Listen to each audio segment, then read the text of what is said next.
Diwali terno rok sawe haste pa Romesh boys haste ni joto lukurok no kha kaham yavarka. Diwali tero joto ni nogono lokni bandar kuplung ungthun aboni bagai motai no surika haste pa. O salo joto tongthobung khakcha mo manei tong manna tui aboni loglogi joto ni sak kaham kurung tonna bagai bo surika haste pa Romesh boys. Sano salo akotla rasbobone simi haste pa haste ni lukurok no Diwali ni kha kaham hambai yavarka.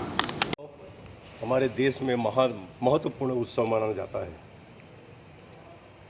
और यह त्यौहार भगवान रामचंद्र जी जब लंका से जीतकर वापस आए, अयोध्या में उनकी खुशहाली के लिए दीप जलाकर उनका स्वागत किया गया।